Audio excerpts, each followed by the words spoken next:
Donkey Kong has been a staple in gaming for many, many years. He was born in 1981 in one of the most popular arcade games ever made. However, for the first few appearances he was in, he was the villain.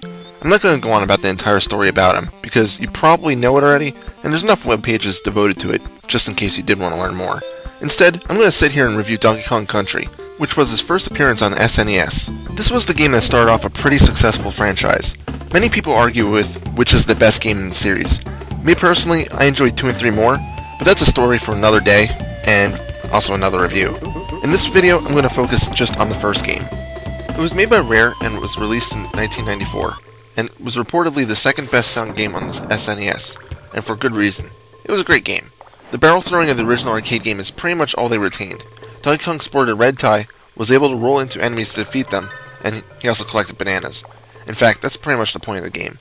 An evil baddie, King K. Rool, get it, stole the Kong's banana hoard, and it's Donkey Kong and his buddy Diddy to get it back. Diddy is a smaller chimp, so he's slightly faster and weaker, but other than that he's pretty much identical. During the game you also enlist the help of several other animals for help, such as Engard the Swordfish, Winky the Frog, and Rampy the Rhino. Each one of these characters has different abilities. I'll get to those later. The game starts off in the jungle, but expands to different areas from there. You see a map directly from the beginning, and although the game is completely linear, you can choose to redo previous stages. The only point of this is to either rack up more lives or to find all of the bonus areas, which leads to a maximum of 101% game completion. The game is also pretty simple at the start, but it gets pretty painfully hard later on in the game, when jumps need to be timed a little bit better and when enemies have a habit of sneaking up on you. You can enter DK's house for an extra life in the first stage too. With each stage complete, you get closer to getting to the area boss. Defeating the boss yields a giant banana, which is just one banana closer to restoring your hoard to completion. One of the things you might notice are the graphics are radically different than most SNES games. The game uses pre-rendered 3D sprites, which essentially made them look like they were 3D on a 2D plane. It's pretty impressive, especially considering that most games at the time used the standard cartoonish colors and sprites. The only thing is that the graphics aren't as solid as other games, as in here it looks like they give off a slight pixely look. Even though they do have that pixel look though, as I said, they're impressive. The characters and enemies all have a really detailed look to them. The shadows and lighting for many of the stages is incredibly believable. When in swimming stages, the water will ripple. Some stages have a transition from day to dusk, and sometimes even snow to clearness. I don't even know if that's a word, but I'm using it anyway. Anytime you get fired out of a cannon barrel, you'll see smoke rise from it. Even the explosions from the TNT barrels look good. So yeah, on the topic of barrels, there's a good amount of different kinds. You have your basic barrel, which can be destroyed instantly if it hits an enemy or wall, but it will roll on if it hits the ground. You have the vined barrels, which will get destroyed on impact with anything. There's steel barrels, which are kind of fun. These don't get destroyed, but instead are typically placed strategically so that you can bounce them off a wall, and then get on top of them for a circus event. The TNT barrels are rare as well, as they explode, taking out things that normally wouldn't be destroyed with normal barrels. There's also 2 different barrels you can jump into. One just propels you in the direction it's facing. The other ones often spin around, and you choose when to eject from it. There's a few stages where the game's pace picks up significantly, as you'll be bouncing around the barrels in a fast pace, almost making it feel sort of like a Sonic game. There's also a checkpoint barrel, which will allow you to start there if you die. These are typically at the center of each stage. The music is very catchy, and at the same time it fits the theme of the level perfectly. The jungle stages are pretty upbeat with a few drums and stuff like that thrown in. While you're underwater, there's a pretty dramatic, slower tune. When you enter the industrial stages, a metallic song plays. It's really amazing how they were able to convey the theme of the level so well into the music. The sounds are also painstakingly done. If you sit idle, Donkey Kong will pound his chest and roar. Every time you hit the ground, you hear a thump. Enemies also cry out in pain when you defeat them. I'm mentioning themes a lot, so let me elaborate on that. There's 2 maps. First you have your world map, which allows you to move between the 5 or so main areas. Once you select one, you enter the area map. This is the map that allows you to choose a stage. You can move between stages, but not from area to area unless you visit one of your pals, Funky Kong. He gives you a barrel with wings to fly to any stage you've previously completed, and this doesn't depend on what area you're in. Each stage has a name. If you see an exclamation mark in there, it means that you found all the bonus stages for that stage. The majority of the stages have about 1 or 2 bonus levels, and they are primarily there to give you either extra lives or bananas, but you need to work for them. Some force you to bounce on a biting lizard-type enemy a few times, and each time you do, nets you a bushel of bananas. Others force you to time jumps to spell out Kong. It's a nice little distraction from the main game, and it really doesn't take too much time away from it. However, there's not really an extra bonus for max game completion other than a few extra lines in the end game credits. As you're playing the stages, you'll notice there's a ton of stuff you can collect. Bananas are your primary collectible. Getting 100 of them nets you an extra life. Balloons will do the same thing as well.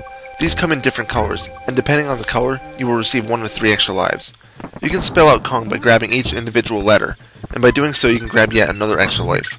Finally, you can grab tokens in the shape of your animal pals. If you can grab 3 of a kind, you get teleported to a bonus stage that is filled to the brim with tokens. You have about 90 seconds to grab as many as possible, but depending on the stage, the timer actually goes quicker or slower. At the end of the time limit, you get an extra life for every 100 tokens you collect. This is a fairly easy way to rack up easy lives. The other thing you'll notice about most of the stages is about half of them will have a special quirk to them, which requires you to figure out to pass them. One is a mechanical lift that will run out of gas and drop off the screen unless you collect fuel cans. This one can be really frustrating until you memorize the path, because enemies will start dropping at you and you'll be forced to jump between bees. Another stage almost feels like a time trial, because if you can't hit the stop and go barrels fast enough, enemies that can't be defeated will run at you at hyper speeds. It's pretty cool in this one though, because the lights will turn green and red to show the status of the monsters. The stages like this are fun, because you never know what's going to be lined up for you next. I mentioned the animal pals, so here's the layout of them. Although semi-rare, you can find a crate with a pal's emblem on it. Pop it, and you can ride him. Each one has a different ability, and if you die or finish a stage, the buddy is gone. Winky the Frog can jump extra high, but to me he feels a bit too loose. Espresso is an ostrich that wears sneakers and is super fast. I'm not a big fan of him though, other than the fact that he can glide a bit and jump a bit higher. He's also extremely fast, but I don't think he can actually defeat any baddies, as it seems he just either gets hit by the larger ones or runs right by the smaller ones. Rambi is my favorite, because he can just ram into the enemies from the sides. Other than that, there's not a real advantage with him though. Engard is only found in water stages, and allows you to control the Kongs a bit easier in the water. Plus, he can bat away many of the underwater creatures with a quick flick of his sharpened blade. The other advantage to using an animal friend is that it gives you an extra hit from an enemy. There is one other friend, but he's restricted to one stage only.